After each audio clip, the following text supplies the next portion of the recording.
ये कहते हैं कि बिस्कुट का मतलब विस्की होता है। बिस्कुट का मतलब क्या है? बिस्किट का मतलब क्या है? Whisky kit.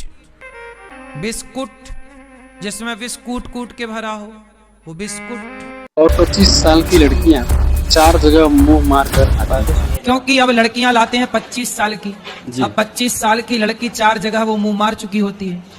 इसके अलावा ये भी कहते हैं कि गाय का गोबर लगाने से त्वचा रोग मुक्त हो जाता है। शुद्ध देसी गाय के गोबर से यदि आप स्नान करते हैं, गोबर को शरीर में मलते हैं और मल मल के शरीर नहाते हैं, चेहरे पर भी यदि आप गोबर, शुद्ध देसी गाय का गोबर यदि उसको रगड़ते हैं चेहरे पर और उससे स्नान करते हैं तो त्वचा संबंधी जितने रोग हैं वो समाप्त हो जाते हैं। दोस्तों, सोशल मीडिया खोलते हैं, क्या आपको भी हर दूसरी रील पर यही सब देखने को मिलता है? एक तरफ अनिरुद्ध चार के अजीबोगरीब बयान और फनी मीम्स हैं, तो वहीं दूसरी तरफ बागेश्वर वाले धीरेन्द्र शास्त्री का चमत्कारी दावा। लेकिन क्या आपने कभी सोचा है कि ये रील्स पर दिखने वाले भोले भाले और हंसमुख बाबा पर्दे के पीछे कैसी जिंदगी जीते हैं? तो चलिए दोस्तों, आज हम बात करेंगे उस करोड़ों साम्राज्य की जो आपके डर और आपके अंधविश्वास की नींव पर खड़ा किया गया है।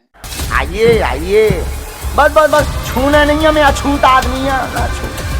घी बाजार में घी खरीदते हो, शुद्ध है इसकी क्या गारंटी है? इतना पैसा कमाते हो, लाखों की गाड़ियों में घूमते हो, लेकिन खाने पीने का तुम्हें अक्कल नहीं है कि क्या खाएं क्या ना खाएं। सबसे पहले बात करते हैं कथावाचक अनिरुद्ध चार की, जो अभी के टाइम पर इनको इंटरनेट ने फनी मीम मटेरियल बना दिया है। लेकिन दोस्तों, कभी आपने इनके बयानों के पीछे की सोच को समझिए। कभी ये लिव रिलेशनशिप में रहने वालों की तुलना जानवरों से करते हैं, तो कभी 25 साल की लड़कियों पर ऐसी टिप्पणी करते हैं कि मामला सीधे हाई कोर्ट तक पहुंच जाता है। कभी ये त्वचा रोग को ठीक करने के लिए चेहरे पर गोबर लगाने का ज्ञान देते हैं, तो कभी बिस्कुट को जहर का कीट बताते हैं। ये कोई लॉजिक है? लेकिन दोस्तों, इस फनी इमेज की आड़ में असल खेल है इनकी टीआरपी, यानी जितने भी इनके वीडियो सोशल मीडिया पे अपलोड किए जाते हैं, ये उतने ही पॉपुलर होते जाते हैं। इनकी पॉपुलर होने के साथ साथ इनके व्यूवर्स भी दिन प्रतिदिन बढ़ते ही जाते हैं, और जिसकी वजह से इनके गौरव गोपाल का आश्रम का बिजनेस जो है दिन प्रतिदिन बढ़ता ही चला जाता है। और जब इन पर खुद पर कोई सवाल उठाता है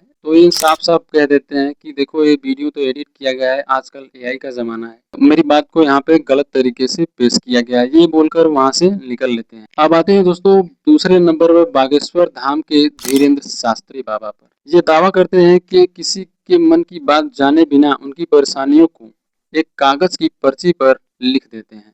और दोस्तों, आश्चर्य की बात तो ये है कि इस चमत्कार को देखने के लिए हमारे देश की सबसे गरीब और लाचार और बीमार जनता पड़ोसियों से पैसे उधार लेकर इनके दरबार में मीलों दूर पहुंच। लेकिन दोस्तों, सोचने वाली बात यह है कि जो बाबा लाखों लोगों को दूर करने का दावा करते हैं, वो वाई कैटेगरी की सिक्योरिटी और बड़े बड़े बाउंसर के घेरे में क्यों रहते हैं?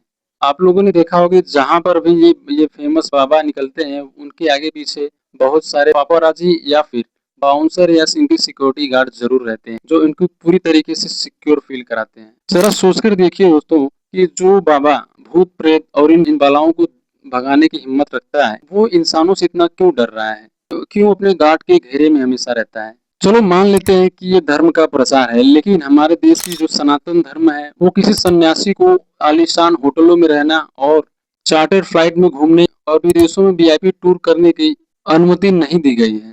और दोस्तों, आजकल के बाबाओं के पास इतनी कॉर्पोरेट बिजनेस सुख सुविधाएं हैं जो एक बड़े बड़े बिजनेसमैन के पास रहता है। और दोस्तों, इनके बच्चे विदेश में पढ़ते हैं और इनकी खुद की लाइफस्टाइल किसी हॉलीवुड या किसी बॉलीवुड सेलिब्रिटी से कम नहीं होती। ये आप इस वीडियो में देख सकते हैं। दोस्तों, दुख की बात तो ये है कि जो अंधभक्त इनके पैरों में गिरकर अपनी आखिरी जमा पूंजी तक इनको दान कर देती है, वो आखिरी दम तक गरीब और बीमार ही रह जाती है, और ये दिन प्रतिदिन उतने ही अमीर होते जाते हैं। और जब ये बाबा बीमार पड़ते हैं तो किसी झाड़ फूक या भभूत से नहीं, बल्कि देश के सबसे महंगे और टॉप क्लास के प्राइवेट हॉस्पिटल में इनका इलाज किया जाता है। दोस्तों, इस वीडियो का मकसद कोई धर्म का विरोध करना नहीं है।